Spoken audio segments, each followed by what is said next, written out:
कहेंगे आप? देखिए, नरेंद्र मोदी अडानी के नौकर हैं और अडानी के नौकर से हम लोग डरते नहीं। जितना अत्याचार जुल्म करना है करें, कोई दिक्कत नहीं। मोदी अडानी के नौकर हैं, अडानी के नौकर से हम डरते नहीं। इन तेवरों के साथ में संजय सिंह आज सामने आए। संजय सिंह की कल गिरफ्तारी हुई थी और गिरफ्तारी के बाद में आज संजय सिंह को कोर्ट में लाया गया। अस्सलाम वालेकुम रहमतुल्लाहि व बरकातुहू। वेलकम बैक टू नदानी एक channel, this is Irfan Ali from India. और आप सभी कैसे हैं? उम्मीद करता हूँ आप सभी बहुत अच्छे होंगे। मैं भी अल्हम्दुलिल्लाह बहुत अच्छा हूँ। सच घटे या बढ़े तो सच ना रहे और झूठ की कोई इंतहा नहीं। इसका मतलब हुआ, इसका अर्थ हुआ कि अगर सच घटता है या बढ़ता है तो सच कभी नहीं रहता है, क्योंकि सच चाहे वो इतना हो या इतना हो, सच सच होता है और झूठ की इंतहा ना रहे। क्योंकि झूठ जब भी बोला जाता है तो थोड़ा बढ़ा जाए या बड़ा बोला जाए, झूठ बढ़ते ही जाता है, उसका कोई इंतहा नहीं होती है। तो इस पंक्तियों के साथ संजय सिंह ने अदालत में शुरुआत की थी अपनी बात की। और आज वो कोर्ट की पेशी हुई थी उनकी। और कोर्ट से निकलने के बाद मीडिया कर्मी से बातें करते हुए संजय सिंह ने कहा कि मोदी अडानी के नौकर हैं और वो नौकर ही रहेंगे और इनसे हम डरते नहीं हैं, क्योंकि मोदी जुल्म करने लग रहे हैं सब पे। इस तरीके की बातें संजय सिंह ने कहा मीडिया के सवालों पे। तो ज़्यादा देर ना करते हुए पहले हम लोग वीडियो को देखते हैं, फिर इस बारे में चर्चा करेंगे कि क्या कुछ होने लग रहा है देश में और सत्ता पार्टी विपक्ष के साथ क्या करने लग रही है। तो वीडियो को लाइक करते जाइएगा, चैनल पर नए तो चैनल को सब्सक्राइब करते जाइएगा, बेल आइकन पर क्लिक कर दीजिए ताकि अगली वीडियो जब भी आए नोटिफिकेशन सबसे पहले आपको जाए। तो चलिए एक बार वीडियो को देखते हैं। मोदी अडानी के नौकर हैं, अडानी के नौकर से हम डरते नहीं। इन तेवरों के साथ में संजय सिंह आज सामने आए। संजय सिंह की कल गिरफ्तारी हुई थी और गिरफ्तारी के बाद में आज संजय सिंह को कोर्ट में लाया गया। लेकिन जब कोर्ट में लाया गया तो उन्होंने कहा कि मोदी का ये अन्याय है, मोदी चुनाव हार रहे हैं, इसीलिए ये सब कुछ कर रहे हैं। और जब कोर्ट से उनको ले जाया जा रहा था उस वक्त में संजय सिंह ने कह दिया कि मोदी अडानी के नौकर हैं और मैं अडानी के नौकर से डरता नहीं हूं। सही बात है। कितनी बड़ी बात जो संजय सिंह कह रहे हैं। गिरफ्तारी हो गई है, लेकिन गिरफ्तारी के बाद में भी संजय सिंह के तेवर वो ढीले नहीं पड़े हैं। संजय सिंह जिस तेवर के अंदर संसद के अंदर बोलते हैं, उसी तेवर के अंदर कोर्ट से निकलते और कोर्ट में आते वक्त बोलते हुए नजर आए। पहले कोर्ट से आते वक्त क्या कहा है संजय सिंह ने, पहले वो सुनिए जरा। और आज ही मैं आपको बता दूं कि आप आदमी संजय सिंह, आप सांसद संजय सिंह को जो है वो 5 दिन की ईडी की कस्टडी में भेज दिया गया। लेकिन पहले आप ये सुनिए। संजय जी कुछ कहेंगे? संजय जी कुछ कहेंगे? संजय जी कुछ है मोदी जी का, हारेंगे मोदी जी चुनाव हार रहे हैं, इसलिए संजय जी आपके क्या लगता है क्यों? संजय जी कुछ कहेंगे? संजय जी कुछ कहेंगे? संजय जी कुछ है मोदी जी का, हारेंगे मोदी जी चुनाव हार रहे हैं, इसलिए संजय जी आपके क्या लगता है क्यों? संजय जी कुछ। तो ये संजय सिंह जो है बोलते हुए नजर आए, अन्याय है मोदी जी का, मोदी जी 2024 में बुरी तरह से हारेंगे और मोदी जी हार रहे हैं इसीलिए सब कुछ कर रहे हैं, यह संजय सिंह ने कहा। और इसके बाद में जब वो कोर्ट से निकले, जब उनको 5 दिन की ईडी की कस्टडी के अंदर भेजा गया, तो निकलते वक्त जब उनसे पत्रकारों ने पूछा तो क्या कह रहे हैं वो भी सुनिए।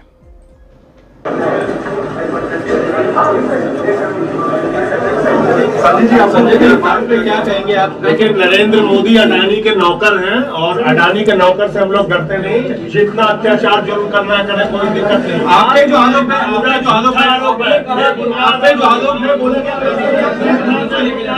हम लोग डरते नहीं, लड़ेंगे। संजय जी 5 दिन का रिमांड दिया गया है। संजय जी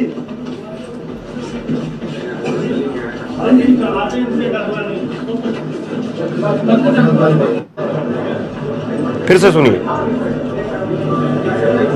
संजय जी पे क्या कहेंगे आप? देखिए, नरेंद्र मोदी अडानी के नौकर हैं और अडानी के नौकर से हम लोग डरते नहीं। जितना अत्याचार जुल्म करना है करें, कोई दिक्कत नहीं। आपके जो आरोप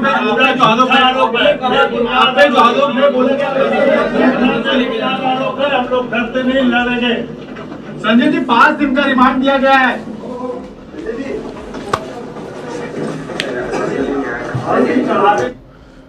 तो ये संजय सिंह के तेवर जो है वो इस तरह से कुछ नजर आए। जब उनको लाया गया तो वो कह रहे हैं कि अन्याय है मोदी जी का, मोदी जी हारेंगे और मोदी जी हार रहे हैं, इसीलिए सब कुछ ये कर रहे हैं। और जब 5 दिन की कस्टडी 7 दिन की मांगी थी, 5 दिन की जो है वो दे दी गई। और जाहिर सी बात है इसमें कस्टडी मिलनी ही मिलनी थी। इसमें कोई कहीं से जो है ऐसे केस के अंदर कोई गुंजाइश होती नहीं है कि ईडी जो है वो गिरफ्तार करे और ईडी गिरफ्तार करने के बाद में फिर जो है वो अगले दिन जो है वो छोड़ दिया जाए। तो ऐसा होता नहीं है। ईडी अपनी तरफ से फिर कस्टडी मांगती है, क्योंकि उसके पीछे जो है वो उसके पीछे तर्क यही दिया जाता है कि जो भी आरोपी हैं वो पूछताछ में सहयोग नहीं कर रहे थे, इसीलिए हमको उनको गिरफ्तार करना पड़ा और हम जो है कुछ विस्तार से और पूछताछ करना चाहते हैं। यही एक तर्क दिया जाता है और उसके ऊपर कोई भी जो है वो जज हो या कोई कहीं पर भी कोर्ट हो, वो उसमें जो है रिमांड जो है वो मान ही लेती है। अब सवाल यही होता है कि कितने दिन की, 10 दिन की, 5 दिन की, 14 दिन की, कितने दिन की जो है रिमांड मिलती है या कितने दिन की कस्टडी मिलती है, यह सवाल होता है। तो अब 5 दिन की कस्टडी जो है वो दी गई है संजय सिंह की। ईडी के जो दफ्तर है दिल्ली के अंदर ईडी का, उसी के अंदर, अभी जेल में नहीं भेजा जाएगा उनको, वो ईडी की कस्टडी के अंदर रहेंगे। ईडी की कस्टडी में 5 दिनों तक ईडी उनसे विस्तार से पूछताछ करेगी और उसके बाद में फिर से कोर्ट में पेश करेगी। और कोर्ट में पेश करने के बाद में फिर जो है इस पर फिर दोबारा से चर्चा होगी कि अभी तक जो है वो ईडी ने इसमें क्या पाया है और क्या नहीं पाया है। हालांकि संजय सिंह के पिता ने कल भी इस बात को कहा कि पूरा घर छान मारा करते हैं और 4 कमरे हैं घर के अंदर और उन 4 कमरों को भी टटोलने खंगालने के लिए 10 घंटे का समय लग गया। और 10 घंटे के समय के बाद में फिर कहा कि हम गिरफ्तार कर रहे हैं। लेकिन एक और बड़ी बात हुई आज कोर्ट के अंदर। एक और बड़ी बात यह हुई कि संजय सिंह ने अदालत के अंदर कोर्ट रूम में अपना पक्ष खुद रखा और उन्होंने क्या कहा सुनिए। शर्मा ने ट्वीट किया है, एनडीटीवी के पत्रकार हैं ये। इन्होंने कहा है कि संजय सिंह ने इन पंक्तियों के साथ में शुरुआत की, सच घटे या बढ़े तो सच न रहे, झूठ की कोई इंतहा ही नहीं। कृष्ण बिहारी नूर की इन पंक्तियों के साथ में शुरुआत की, सच घटे या बढ़े तो सच ना रहे, झूठ की कोई इंतहा नहीं। मतलब जो सच होता है वो सच होता है। सच अगर जो एक बिंदु जितना सच है तो वो उतना ही सच होता है। सच अगर इतना बड़ा है तो उतना ही सच होता है। सच को आप ऐसा नहीं कर सकते कि सच को बढ़ा करके आप इतना बड़ा कर दें या घटा करके सच को आप इतना कर दें। सच घट या बढ़ नहीं सकता है। सच जो है वो सच है और सच जितना है उतना सच रहता है। लेकिन झूठ की कोई इंतहा नहीं होती। झूठ आप कितनी भी लंबी चौड़ी बोल सकते हैं, झूठ आप कितनी भी बार बोल सकते हैं, किसी भी तरह की बोल सकते हैं, तो झूठ की कोई इंतहा नहीं है। ये पंक्तियों के साथ में संजय सिंह ने जो है वो कृष्ण बिहारी नूर की जो पंक्तियां हैं उनके साथ में अपनी बात की शुरुआत की। और उसके बाद में वो कह रहे हैं कि अमित अरोड़ा इनके पास था, दिनेश अरोड़ा इनके पास था। अभी कौन है मैं आपको आगे बताता हूं। कई बार बयान दिया दोनों ने, लेकिन संजय सिंह का नाम कभी सामने नहीं आया। अचानक से मेरा नाम कहां से सामने आ गया, ऐसा क्या हुआ? मैं हाथ जोड़ करके कहूंगा कि मैंने कोई गुनाह किया है तो सख्त से सख्त सजा दीजिए। मुझे एक बार भी सम्मान क्यों नहीं दिया गया? अब डिटेल में सुनिए। पहले अमित अरोड़ा इनके पास में था, दिनेश अरोड़ा इनके पास में था। कई बार बयान दिया लेकिन दोनों ने संजय सिंह का नाम कभी सामने नहीं आया। अचानक से मेरा नाम क्यों सामने आ गया, ऐसा क्या हुआ? दरअसल क्या है कि ये दोनों सरकारी गवाह हैं। अमित अरोड़ा और दिनेश अरोड़ा ये दोनों सरकारी गवाह हैं। और ये दोनों सरकारी गवाहों की आगे पूरी क्रोनोलॉजी आपको बताता हूं मैं कि ये कब छूटे, कब जमानत मिली, कैसे हुआ, कब इन्होंने अपनी बात पलटी। तो ये सारी क्रोनोलॉजी आगे मैं आपको बताऊंगा।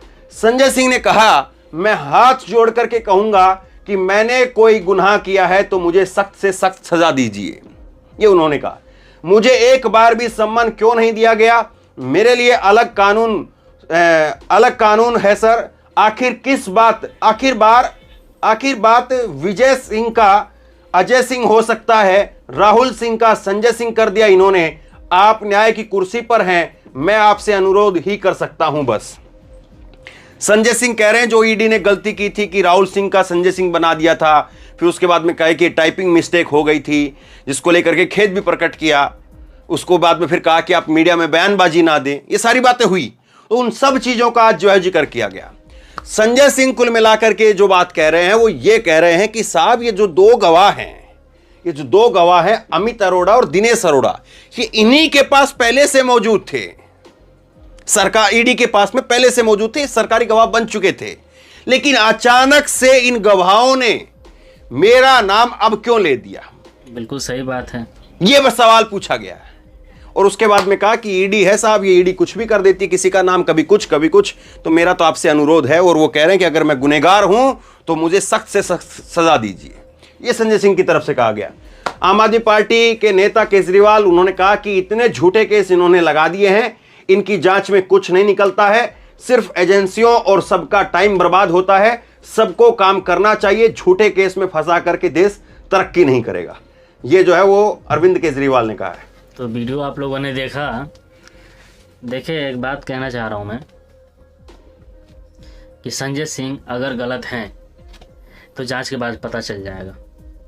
बात रहा घर पे कुछ मिलने का, तो मैंने एक चीज़ देखा है, चाहे वो मनीष सिसोदिया थे, चाहे संजय सिंह हो, जब भी रेड पड़ा है मिला कुछ नहीं है, ईडी को मिला कुछ नहीं है, सबूत कुछ नहीं दे पाए, उसके बावजूद भी जेल में पड़े हुए हैं।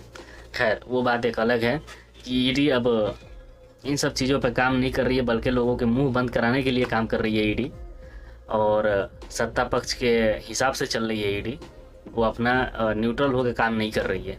ये हम भी जानते हैं और आप भी जानते हैं, पूरा देश जानता है ये बात। जब से 2014 से जब से बीजेपी सरकार आई है, तब से ईडी का इस्तेमाल कैसे किया जा रहा है आप भी जानते हैं, हम भी जानते हैं। लेकिन एक बात बहुत अच्छे से हर कोई जानता है, मैं भी इस बात को जानता हूँ, आप भी जानते हैं, कि जब चुनाव होने वाली होती है, वो चाहे निचले स्तर की हो या ऊपरी स्तर की हो, बीजेपी उस हद तक गिर जाती है अपनी कुर्सी बचाने के लिए जिसका कोई वो नहीं है। बीजेपी हर मुमकिन कोशिश करती है कि हमारे खिलाफ कोई लड़ ना पाए, क्योंकि उसे इस बात का डर होता है कि कुर्सी हमारी छीन जाएगी। और इसलिए भी डर होता है क्योंकि जो इंसान गलत करता है ना, उसके अंदर एक डर बना होता है कि मैं पकड़ा ना जाऊं, और ये पकड़े जाने का डर ही सता रहा है जो आज ये हो रहा है देश में। तो वीडियो कैसा लगा आप लोग को कमेंट में राय जरूर दीजिएगा। वीडियो को लाइक करें, चैनल पर नए हैं तो चैनल को सब्सक्राइब करें, बेल आइकन पर क्लिक करें ताकि अगली वीडियो जब भी आए नोटिफिकेशन सबसे पहले आपको जाए। तो चलिए मिलते हैं अगली वीडियो में इंशाल्लाह। खुदा हाफिज़।